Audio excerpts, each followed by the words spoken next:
Hello, we are the Ultimate Sports Network. Once again, my name is Frank Gordon, and we are joined today by our new Ultimate Sports Network contributor.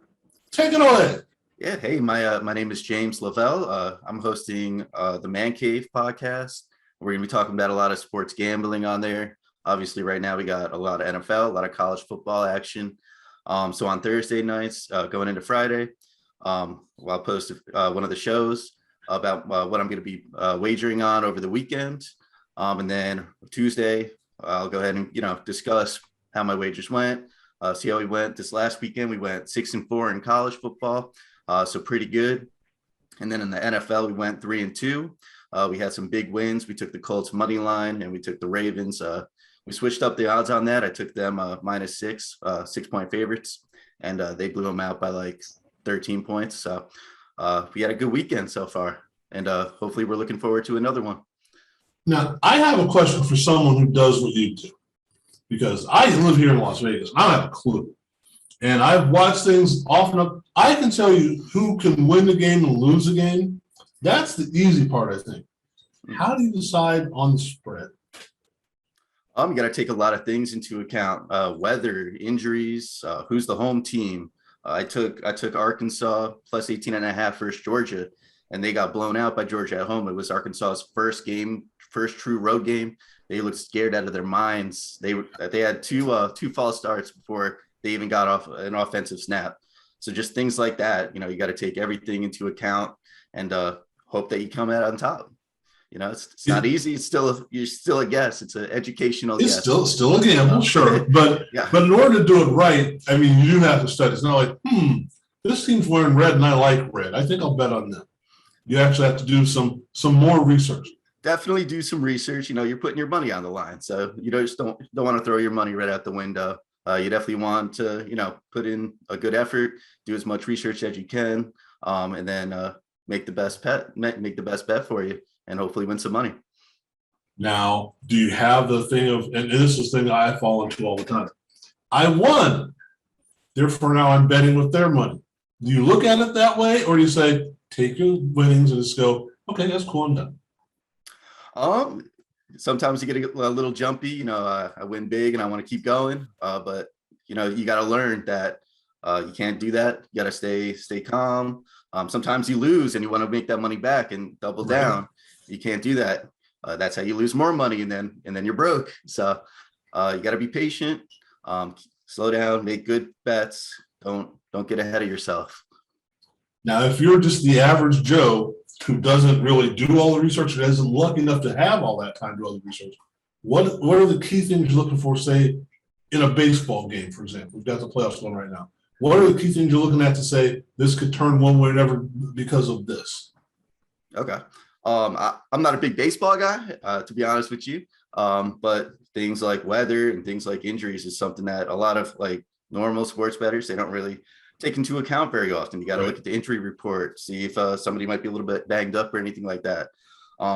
If it's pouring rain, then maybe it's going to be a little bit tougher for a team to score or something like that. So definitely look at all factors, if you will, and don't just look at, past games, and don't just go off that, and, dig deeper, dig deeper as much as you can. All right.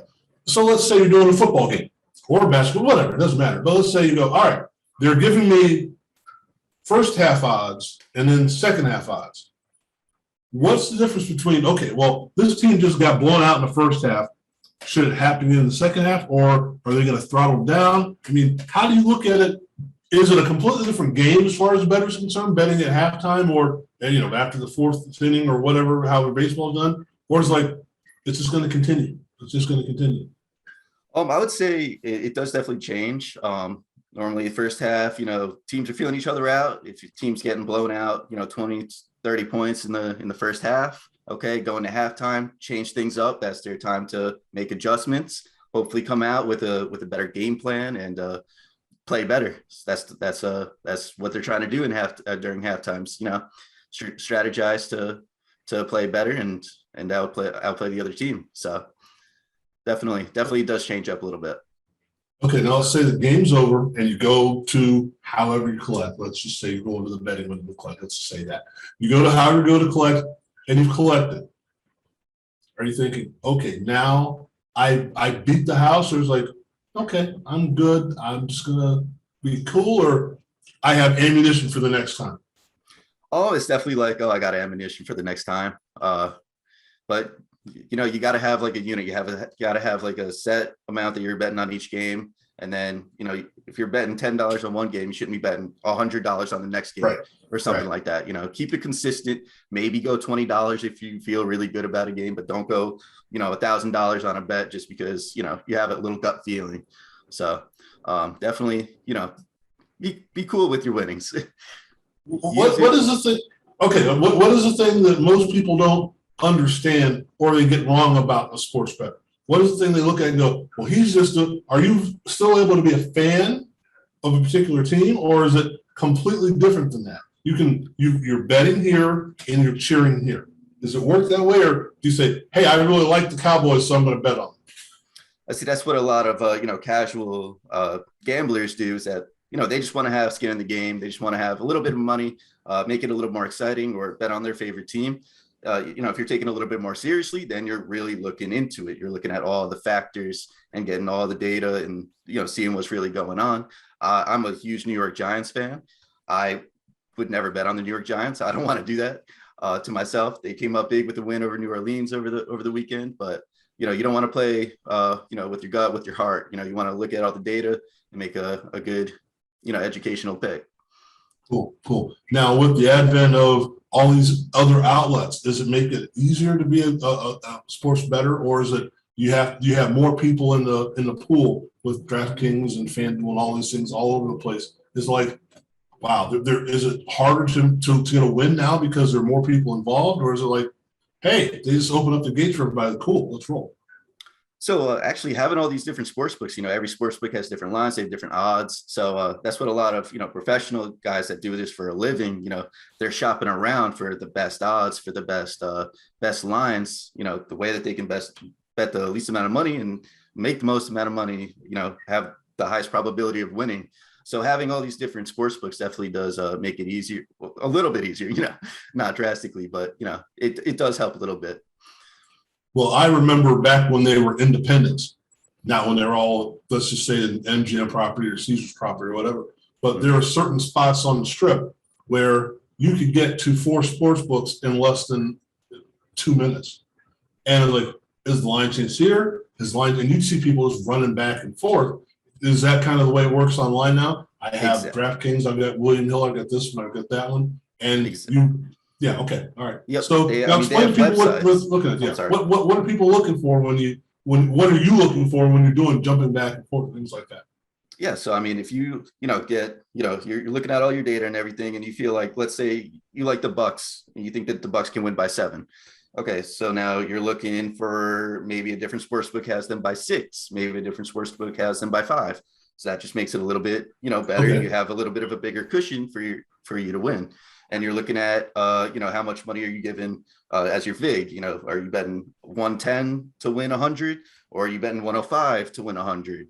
You're shortening your bet by $5, winning the same amount. So just stuff like that that these professional guys are looking at to increase their chances of making more money. So the idea is for you to set the line yourself and then see what the line is every place else. Exactly. And what goes with what you're saying and what doesn't. Okay, cool. Exactly. Now, and as that plays out, how often do you say nothing? I understand what should happen, and this game just isn't such a good thing for me. Yeah, it actually just happened. I was going to place a bet on the Houston game, the Houston college football game tomorrow night. I was looking at it. I didn't like it. I decided I'm not going to put my money on it. So I'm not going to go with it. I liked it at first. They blew out the Tulsa or Tulane, whoever they played last week. And but I was looking at it this week. I don't feel great about it. So I'm gonna hold off on it. Is that the key? Making sure you're betting on the things that you like, not just betting for action. Exactly. That's what a lot of new gamblers, what a lot of casual gamblers, they just want to make it the game more exciting for them. Putting money on the Super Bowl makes it more exciting for either the teams are playing. Right. For sure. So especially, I mean, like I said, I don't really like baseball, but if I put $100 on the Yankees last night or the Red Sox, I'd watch the game. So Right. it definitely makes the game more exciting. Well, it's kind of funny because I remember there was a Kentucky Derby weekend. We usually would come out here for Kentucky Derby weekend years ago. And, I made the bet and I bet the card the entire day. And I'm sitting there watching the race. My buddy's like, who you got? It's like, looks like he's going to win. Like, yeah. It's like, you don't seem all excited. It's like, this horse would have had to have won 9 times for me to make up what I just bet on this race. Because I said, I'm going to cover everything. I got exactas, I got trifectas, I got superfectas, I got this, I got that. I've over this and cover like, hey, I know I'm going to win. But when I did the math, like, I'm never really going to win. So how do you say, okay, you have to pare it down and go, here's the best odd that I have, the best chance that I have, and then let all this other superfluous stuff just go away. Or are exotics a good thing, I guess? Who hits the first home run, who gets the first stolen base, who makes the first safety, that thing. Is that something where you look at it and go, this is a good thing, or is it like, no, that's not going to happen? Well, if something like that happens, it's definitely a good thing for you. It makes you a little bit more confident. But, if you have all these different bets on it, like you said, you're not really making any money off of it. So you definitely have to, commit to something, maybe place a backup bet and go both ways on it. But you definitely have to commit and hope you come out on top. It's almost look at it and say, I'm going to bet on this team on this book, and on this book, I'm going to bet on that one. And I'm going to win no matter what. And you realize, yeah, but you didn't win anything, right? Yeah, exactly. Okay. All right. Well, James, I thank you very much. And so give the people a place of where they can find you, get some of your expertise, social media, all that good fun stuff. Yeah. So the Man Cave on Ultimate Sports Networks. On Twitter, I'm mancave_James. You can find me on Instagram at James Lavelle1231. And then, yeah, that's it. So, okay. So I appreciate you having me on. Oh, no problem at all. I appreciate you being part of the network. And it's always nice to say the reason why I lost is because of him, not because of me. I can blame you for that. So cool. All right. Always do your own research, gamble responsibly. Thanks a lot. Thank you.